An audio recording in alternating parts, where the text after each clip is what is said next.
Hello friends, we have been looking into one technique that acts as the intermediary between two categories of processes that are largely involved in mineral beneficiation. Now the entire mineral processing techniques can be categorized into two, that is liberation and concentration. Now so far we have extensively considered the process of liberation, that is through comminution.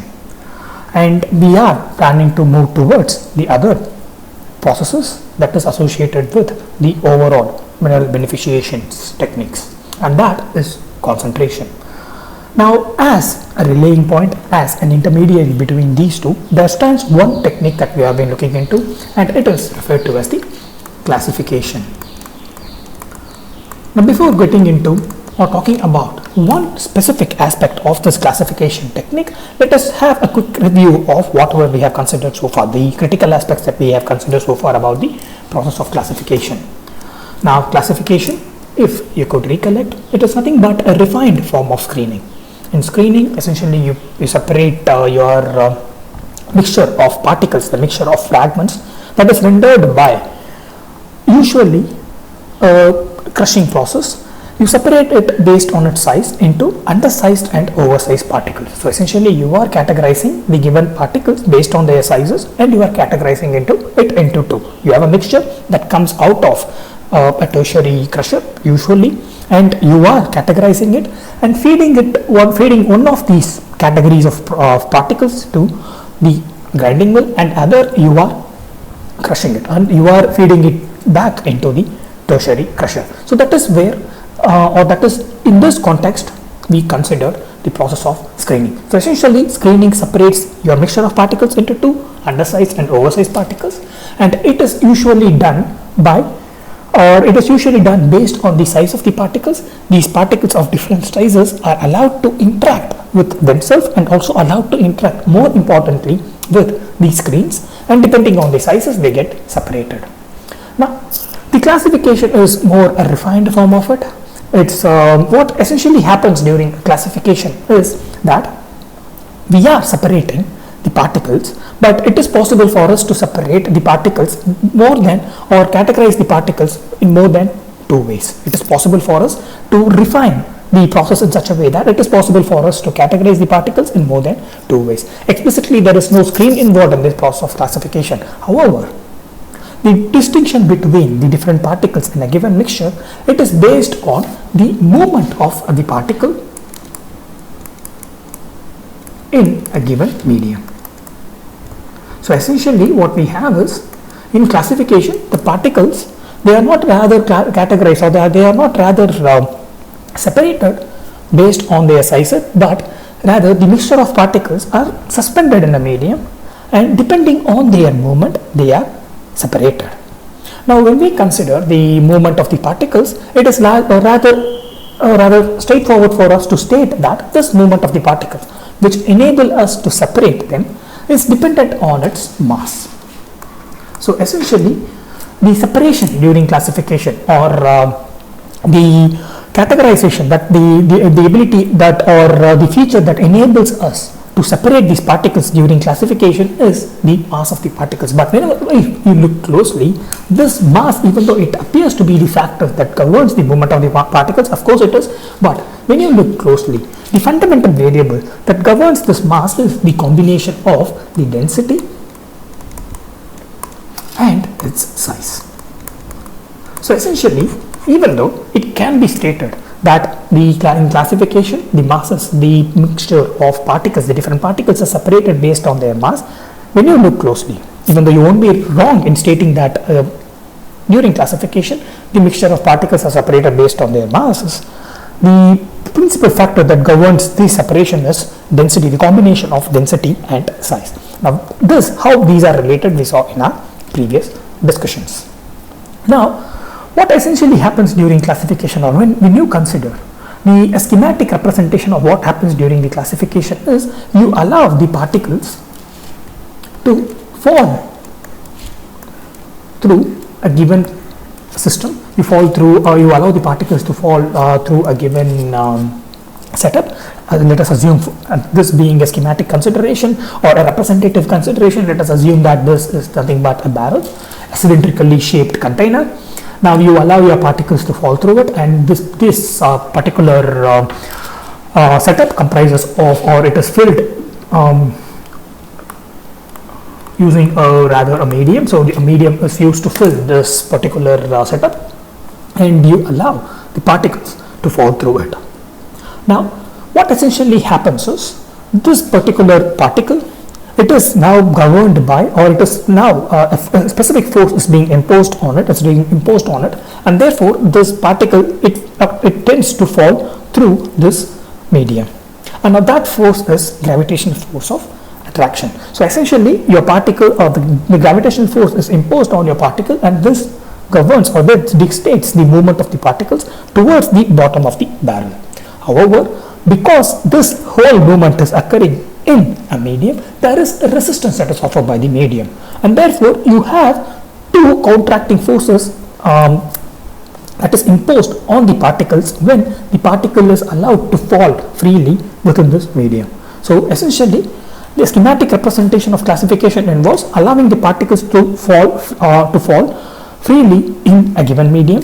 The medium imposes a resistance to the falling particle. However, the falling down of the particle is largely dictated by the pulling capacity or the gravitational force. So therefore you have two counteracting forces, gravitational force and the resistive force. The combination of these two will render us a constant velocity, or it will help the combination of these two forces, gravitational force that allows the particles to fall through, the resistive force that impedes such movement. The combination of these two forces enable the particles to assume a constant velocity. And now this constant velocity, it depends on the combination of density and size, or it depends on the mass of the particles. So therefore, depending on these features of the particle, the velocity assumed by these particles while it is propagating through the medium varies. So you have a category of particles propagating at a specific velocity, and another category of particles propagating at a specific velocity, and depending on the velocity, the time taken by these particles to reach the bottom of the barrel varies. So therefore it allows us to separate the particles based on the time taken by these particles to reach the bottom of the barrel. So essentially, to put it simply, you have a mixture of particles falling through a given medium. So that is, while these particles are falling through, you have combination of two forces, one that propels the particles along the barrel towards its bottom, and you have another force that resists this movement. So these combinations of these two forces, one that allows the particles to fall through the barrel, and the resistive force allows the particles to assume a specific velocity. So the high velocity particles, they reach the bottom of the barrel at a shorter period of time, whereas the low velocity particles, they take a longer period of time. So this difference in the velocity and this difference in the time taken by the particles to assume or to reach the bottom of the barrel allows us to separate the particles based on their features, and these features include density, mass, density and size. So this is the principle behind classification. Now one way of enhancing this process is, instead of having a static medium, it is possible for us to have a medium that is moving or that is flowing in a direction that is opposite to that of the free falling particles. So when you have a medium that is flowing in a direction that is rather opposite to that of the particles that are moving towards the bottom of the barrel, essentially in addition to the resistance, or this resistance now is being enhanced by this particular flow of the medium. So you originally had the interaction between the gravitational force and the resistance. Now instead of having a static medium, by giving a flow to this medium that imposes this resistance, you are enhancing the resistance. So originally, when you have a static medium, you have a resistive force and a accelerating force. This accelerating force will bring down your will propel the movement of the particles towards the bottom of the barrel, and the resistive force usually it impedes such movements. The role of the resistive force is not to enable or facilitate the upward movement of the particles. No, in this case, when the medium is static, it impedes the movement of the particles. Now, instead of static medium, when you have, as considered in this example, a dynamic medium, this resistive force now is rather convoluted, and this resistive force is now enhanced, and similar to the accelerating force which facilitates or propels the particles to move towards the bottom of the barrel, the resistive force offers its own movement or propels the particles along its own direction, and enables the particles to go in the upward direction. Only when the accelerating force or the response of a given particle to the accelerating force is able to overcome the enhanced resistive force, the particle will reach the bottom of the barrel. So unlike the static medium, wherein almost all the particles reach the bottom of the barrel, when you have a classification technique wherein the medium is dynamic, the medium is propagating in its own direction, in that case not all the particles reach the bottom of the barrel. Some of the particles which are not able to overcome this resistive force, this enhanced resistive force, will move along with the medium. So not all the particles reach the bottom of the barrel, only those particles which are able to overcome this enhanced resistive force which is introduced by the dynamic medium will reach the bottom of the barrel. Now the particles, because of their feature, if they are able to balance out this resistive and the accelerating force, then these particles, they get suspended within the medium. So just by changing the static medium to that of the dynamic medium, you will be able to observe that we are able to categorize these particles in three different ways. One that reach the bottom of the barrel, the other that are not allowed to reach the bottom of the barrel but they are carried away by the flow of the medium, and the other which spend prolonged time within the medium or prolonged time within the setup, it appears as though they get suspended.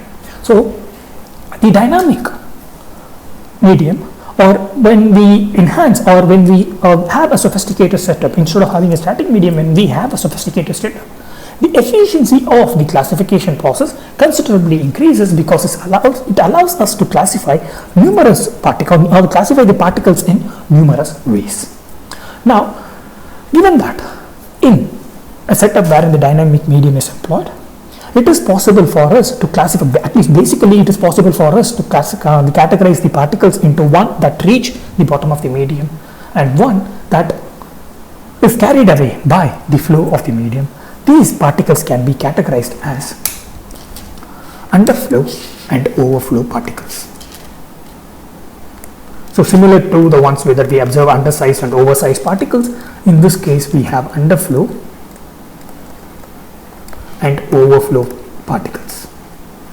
So underflow particles are the one, I will write it in a more legible manner. So underflow and overflow particles. So underflow particles are the one that reach the bottom of the barrel. So let me use say red to indicate the underflow particles. Yeah, and let me use gray to indicate the overflow particles, and these particles are rather carried away by the flow of the medium.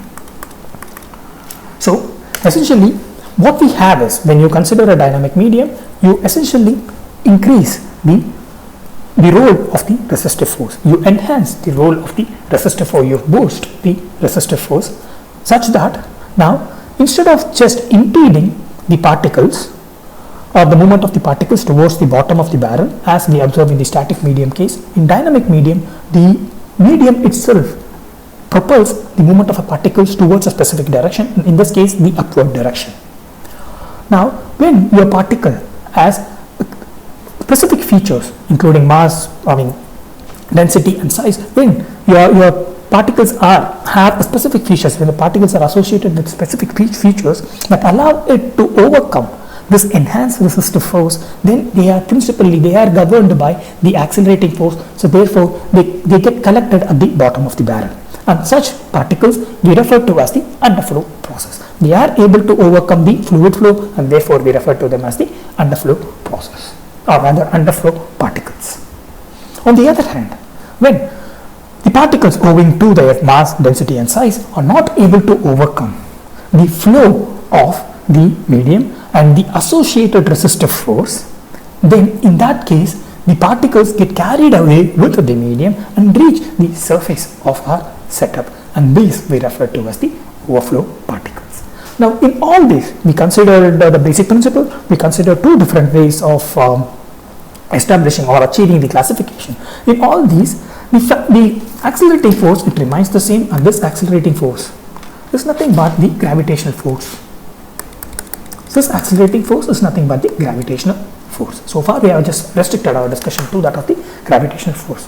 Now gravitational force is something that is constant, and it is, we don't have much say on how much the gravitational force is imposed. Of course we have say on the mass of the particles. Again, there it is dependent on the feature of the depends on the feature of the particles, but nevertheless the acceleration due to gravity, the one that we are interested in, the acceleration that ultimately renders the movement to these particles, we don't have much say on this acceleration due to gravity, the component that dictates the movement of the particle, which is principle for classification. In that we don't have much of a say. So therefore there is, because of this limitation, because of this restriction, meaning we don't have much say on the acceleration due to gravity, which ultimately governs the movement of the particles. Since we don't have much say on that, the application of the classification process wherein the gravitation is employed, wherein the entire separation is governed by the gravitational force of gravity, the application of this is rather limited. So one limitation of is that not all the particles of not all size ranges can be can be treated using a classification technique which is hugely relies on the gravitational force of gravity. So we don't have we cannot treat the particles of all sizes. We have a specific restriction, or we have a specific range. The particles beyond or above the size range can only be treated using this classification approach that exclusively relies on the gravitation. Now when you want to increase the efficiency of such a process wherein the gravitation plays a principal role, then correspondingly, if you want to increase its efficiency, you need to have appropriate setup in order to ensure that these proper particles are properly handled. So supposing you have supposing given the nature of the size of the particles, if your particles take like prolonged duration to reach the bottom of the barrel, then you need to have appropriate processes in order to ensure that, or we need to have appropriate apparatus in order to ensure that these particles are removed while they are being suspended in the medium. So therefore, in addition to imposing a constraint on the size range, we do not have much of a say in the duration taken by the particle to reach the bottom of the barrel, to reach the accessible position. Now when the particles are not in the accessible position, it becomes difficult for us to gather it up. So therefore, when your particle is exclusively governed by the gravitational force of attraction, when it is exclusively governed by the acceleration due to gravity, we don't have much say, or it is not possible for us to speed up this process. It is not possible for us to govern it or to ensure its efficiency when you take the time factor into consideration. So therefore, our approaches are considered wherein a different accelerating force is involved. So when you consider the acceleration due to gravity alone, there is a size range below which you cannot, or the particles below which cannot be handled using the classification process that exclusively relies on gravitation.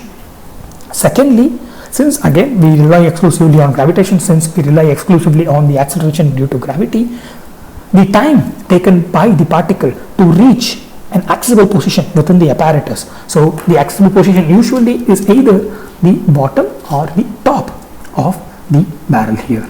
So to reach this accessible position, the time taken by the particle is again dependent on the acceleration due to gravity. We cannot change it in order to ensure that these particles reach the position a bit faster.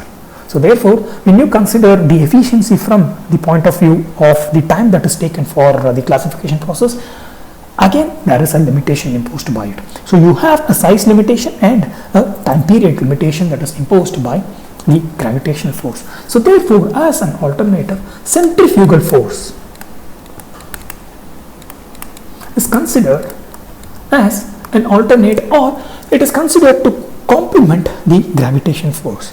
So you have essentially a combination. So you cannot have a setup that is devoid completely of the gravitational force. So therefore you have a combination of centrifugal and a gravitational force. More so, the centrifugal force plays a vital role. Of course, it plays a dominant role, but you cannot ignore the role of gravitation. So the apparatus or the equipments wherein the classification is achieved is built, or it involves centrifugal force in addition to the gravitational force, in order to ensure that whatever limitation is being imposed by the gravitational force, be it from the efficiency perspective, particularly considering the time, or be it from the size criteria that is being imposed, both these limitations are overcome when you employ or when you complement this gravitational force with that of centrifugal force. So just to give you an understanding of what centrifugal force is, the centrifugal force is nothing but the force that is experienced by a stone that is wrapped around a string, and if you are revolving it or if you are rotating it, the force that is experienced by the stone at the end of your string which you are rotating is what we refer to as the centrifugal force. So again, if you have a string and you have a stone tied to the end of it and you keep on rotating it, the force that allows or that is acting outward in the outward direction is what we refer to as the centrifugal force. So if there is a break in this string, then the particle will move and then the stone will be entirely governed by the centrifugal force, and it will propagate in that direction, unfortunately in a much faster speed.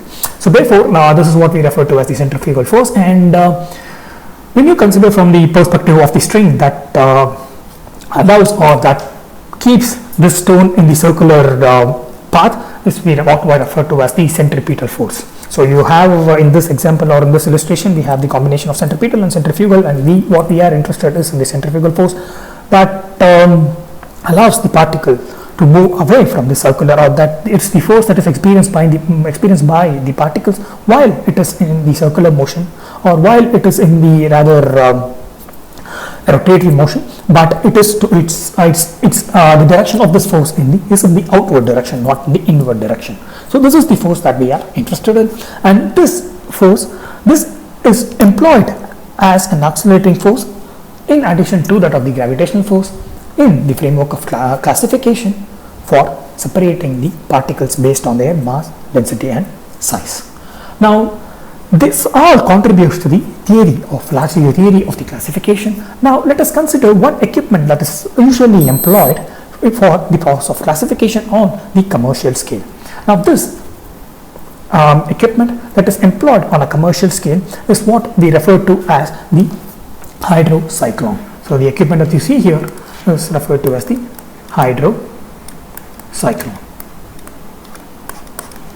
So this hydrocyclone, the importance of the factor of this equipment, or the reason this equipment is largely employed on an industrial scale, is because, like we have considered, this equipment employs the combination of the centrifugal force, which is dominant, and it also includes a role for the gravitational force. So you have the combination of the centrifugal and the gravitational force. So please pardon me, there is an overlap between my image here or my video here and some of the terms here, but you are not, let me assure you that you are not missing any key terms here. So essentially this is how the outlay of the equipment looks like, the hydrocyclone equipment looks like. So what you have is, you have your feed inlet wherein the mixture of the particles are fed in, and once these particles are fed in, so in this medium, or in this within this particular equipment, in this region, that is the cylindrical section, cylindrical section, and also in the conical section, the inner region of this hydrocyclone is rather filled with the desired medium. So the desired fluid is rather moving across the inner region of the hydrocyclone. So what essentially you have is the mixture of the particles of varying sizes is fed into this feed inlet, and before it gets in contact with the particles, it enters through a feed chamber, and or rather it enters through the feed chamber by progressing through a vortex finder. So the particles, the mixture of particles that you feed in, it comes into contact with the fluids, with the medium at the feed chamber. But before entering into the feed chamber, it comes across a vortex finder that gives the mixture of particles a moment that is shown in green here.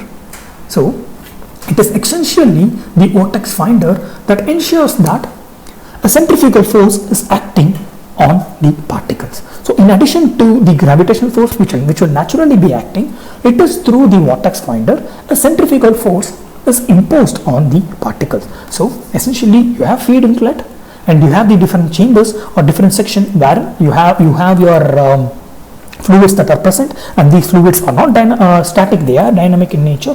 So you have your feed inlet, the particles will come through the feed inlet, and these particles before communicating or before reaching before getting suspended in the medium, they go through the vortex finder. In the vortex finder, the centrifugal force is imposed, and after experiencing the centrifugal force, because of the centrifugal force that is imposed on the particles when it is found or when it passes through the vortex finder, the particles, they assume the path that is shown in green. So the one that you see in green in this image is the path of the particles, and this path is due to the centrifugal force, and this centrifugal force is imposed on the particles in the vortex finder. And because of the centrifugal force, you see that the particle and the combination of gravitational force, you have these two combined together within the hydrocyclone. So because of the combination of centrifugal and the gravitational force, you have the particle taking up a spiral path towards the end of the equipment. So from the feed chamber, because of the combination of the centrifugal force and the gravitational force, the particle is now moving towards, or the particle is essentially, you have the path that is indicative that the particle is moving towards the bottom of the equipment, the bottom of the hydrocyclone. Now, in addition to the movement of the particle, we saw that the medium in this case, in the hydrocyclone case, is not static, it is dynamic. Now, it is not dynamic in the sense that the medium is allowed to flow in the upward direction in the regular way. As opposed to that consideration, what we have is, in the hydrocyclone, as opposed to having the dynamic or having the medium propagating in the upward direction, so of course you have a medium that is propagating in the upward direction. Instead of having a regular propagation of this medium in the upward direction, what you have is, you have similar spiral movement as shown in red. You have the spiral movement of the medium as well. So as you can see here in red, so the fluid rather is taking a spiral path upwards. So essentially you have a dynamic medium, and this dynamic medium is moving upwards, but it is important for us to note that this movement is not regular. It is not taking the shortest path upward, but rather it is assuming a spiral path, and the way this spiral path is achieved is through this apex ear. So the medium is allowed to achieve a spiral path through this apex ear. So essentially we also have a reverse or a centrifugal force that is also imposed by the fluid, but in the opposite direction. So you have a dynamic medium that propels the particles to move in its own way. You have an enhanced resistance setup that propels the particle to move in its own way, meaning in case when the particle is static, the only way forward for the particles to move, when you assume a static medium, the only way forward for the particle is to reach the bottom of the barrel. In that case, depending on the time taken by the particles to reach the bottom, you will be able to classify the particles. When you have a dynamic, when you have a simple setup with a dynamic medium, the only way for the particles, so if you have a simple setup with a dynamic medium, the simple setup meaning the particles, the accelerating force acting on the particles is just the gravitational force. In that case, the dynamic particles allow the movement of the particle upward. It propels the movement of the particle upward. So it enhances the resistance and it allows the particles to move upward. So you have a direct downward force, a direct downward gravitational force which is being counteracted by an opposite upward force. So you have a direct downward force, that is the gravitational force, which is being counteracted by an opposing force which is directly opposite. This opposing force is nothing but the fluid flow of the medium. Now in this case of hydrocyclone, you have the combination of the centrifugal and the gravitational force. You have primarily the centrifugal force that is dominant, and the path of the centrifugal force is rather spiral.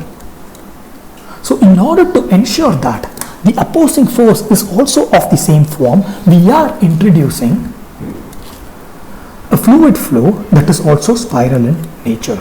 So you are ensuring that the counteracting force is also of the same nature as the accelerating force. We are ensuring that the resistive force is also of the same nature as that of the accelerating force, and therefore depending on the interaction between the two forces, the movement of the particles will vary.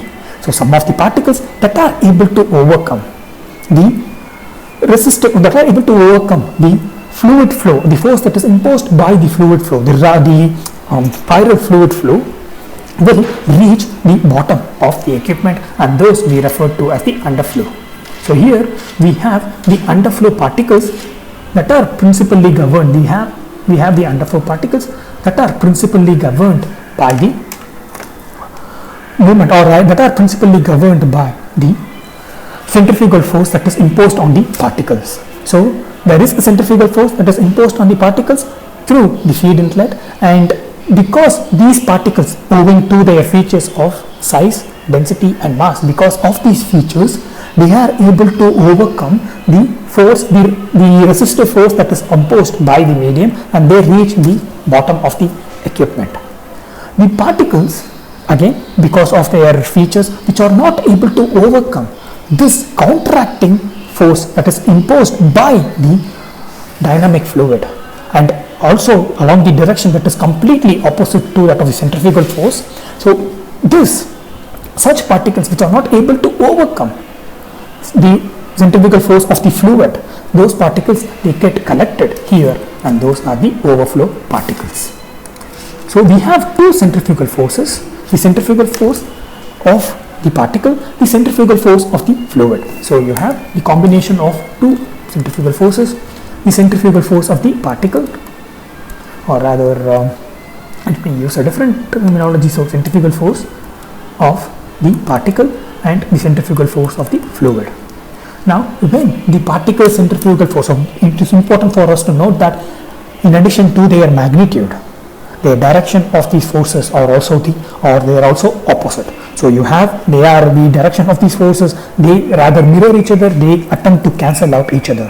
Now when the centrifugal force of the particles is greater than, it is able to overcome the centrifugal force of the fluid, the particle centrifugal force is able to overcome the centrifugal force of the fluid, then essentially you would have an underflow particle. When it is not able to overcome the centrifugal force of the fluid, then it gets essentially carried away by the fluid, and it turns into the overflow particles. So this is how the classification is achieved in hydrocyclone. So hydrocyclone is rather the advanced version of the schematic classification apparatus that we have considered. So we have considered a schematic classification apparatus here, and again this is where we have a dynamic fluid.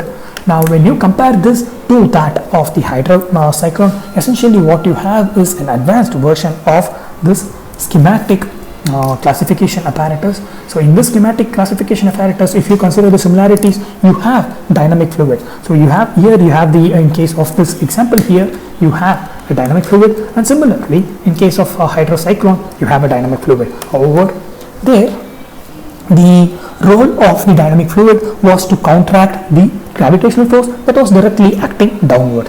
However, in case of the hydrocyclone, what we essentially have is this fluid needs to counteract the centrifugal force that is assumed by the particles. So therefore, the movement of the medium, the movement of the fluid is also, it assumes a spiral path that is in opposite in direction to that of the centrifugal force or the path of the particles, and the combination of these two centrifugal forces, one that is imposed on the fluid and the other that is experienced by the particles, the combination of these two helps us in classifying the particles into underflow and overflow particles. So with this, our discussion on the classification is complete. So if you could recollect, we've been considering the process. We began with the process of comminution. When we started to look closer into the different mineral processing technique, we began with the process of comminution.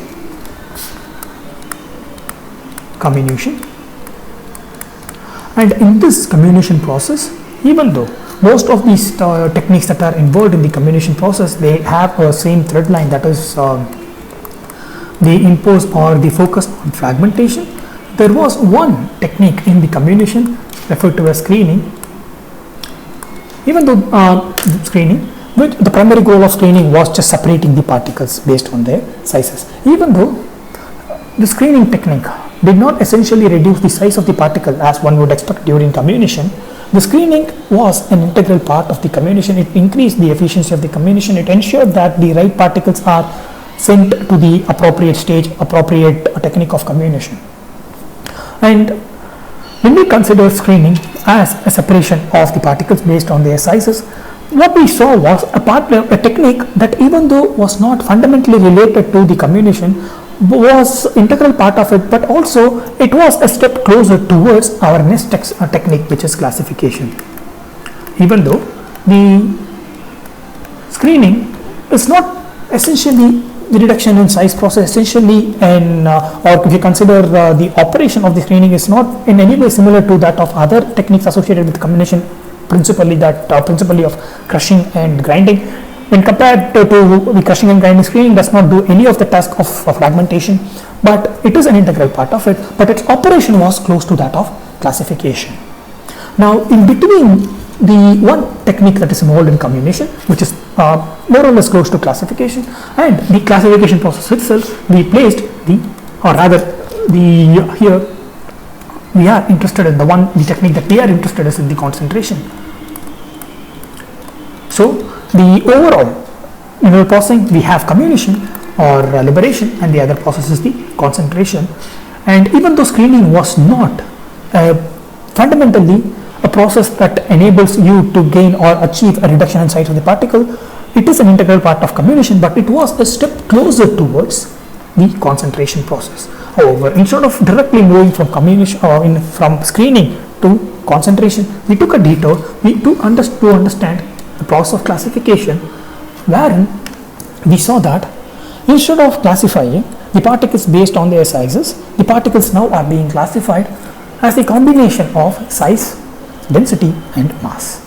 So instead of moving directly from screening to concentration, instead of moving directly from comminution to concentration, from liberation to concentration, we consider a part of the liberation process that was close to concentration, and from that we moved even close to concentration by understanding the process of classification. Here the separation was based on size alone. Here the separation is based on size, density and mass, and particularly it's not just the interaction between any screen or anything, it is based on the movement of the particles that is based or that is influenced by its feature.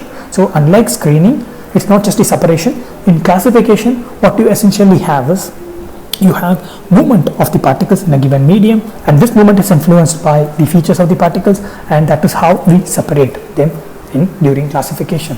And now we want to move towards the process of classification or process of concentration itself. So we have been sequentially considering different techniques, and this technique ultimately leads us to the concentration process. So if you could recollect the concentration process, or if you could recollect what we meant by concentration, the process of comminution, it essentially gives us the mixture of particles. So this mixture of particles, of course, they are of different sizes. These mixture of particles, they are of different densities and all such. But our primary interest is to separate these mixture of particles into mineral particles and gangue particles. The reason that we are interested in separating based on size, separating based on mass, separating based on density, the reason we are interested in all these is primarily because ultimately we want to separate the mixture of particles into mineral particles and gangue particles, and that is essentially what is achieved in the concentration process. And in our previous lecture, when we consider the concentration process as a whole, we saw that there are several techniques that are involved in the concentration process, and one such technique is what we refer to as the gravity separation.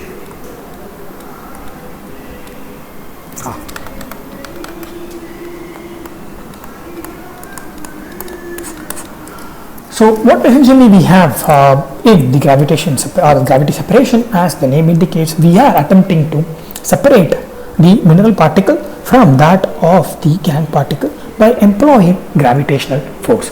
So we saw when we discussed classification, it is possible for us, we saw that it is possible for us, although in our schematic consideration, it is possible for us to separate the particles based on their sizes, the particles based on their mass, and their particles based on their density, by considering its movement when you allow the particles to descend under the influence of the gravitational force. When you consider in this lecture the schematic part of it, when we allow the particles to move under the influence of the gravitational force alone, it is possible for us to separate based on their movement the different categories of particles.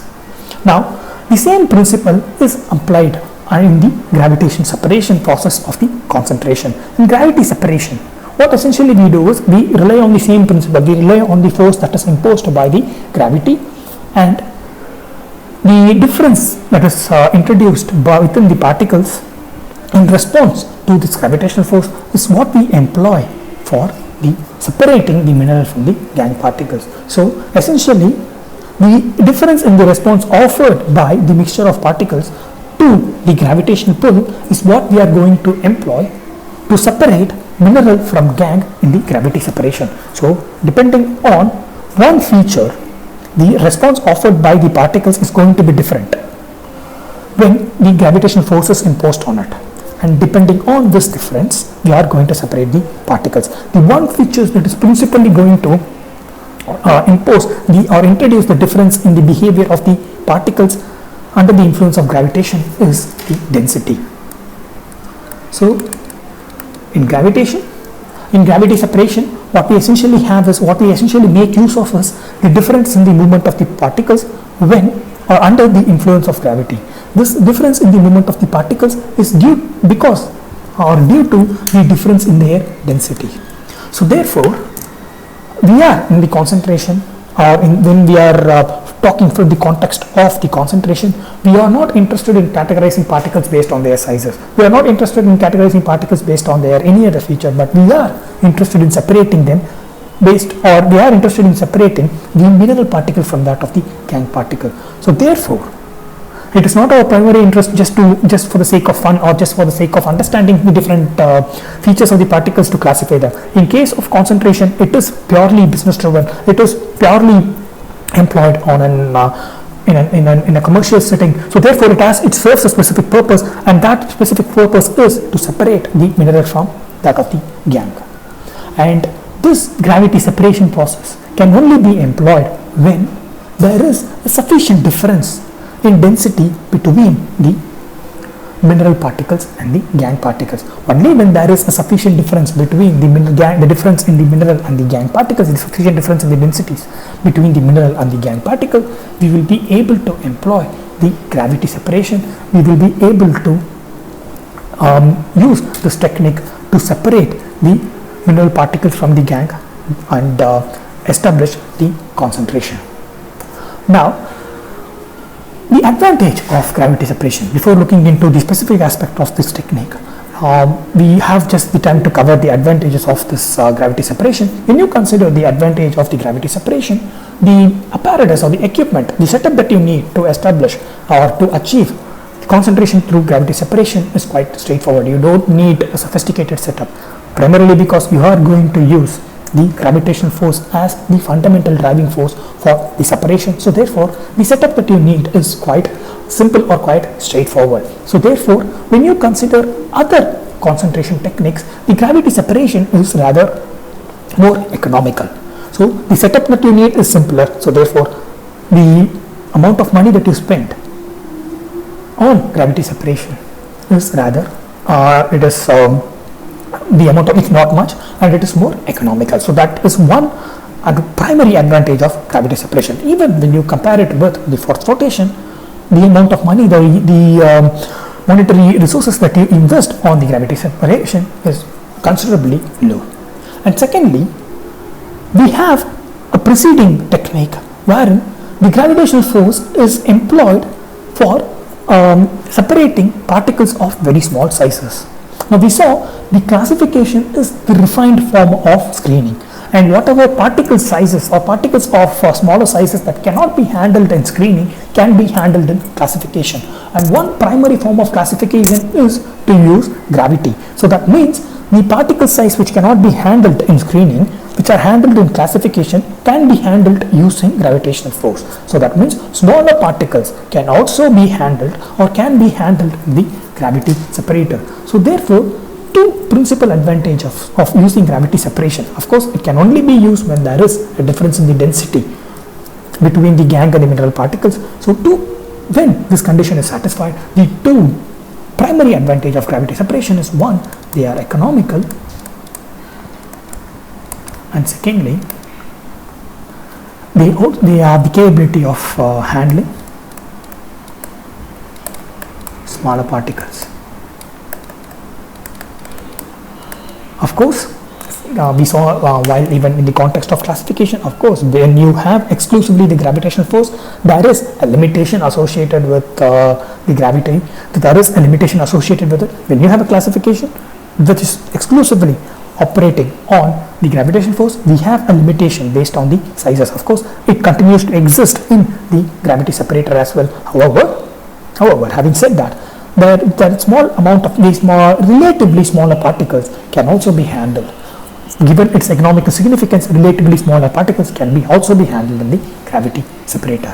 So we will build on this gravity separation process in the subsequent lecture and also try to understand what are their working principles. Goodbye.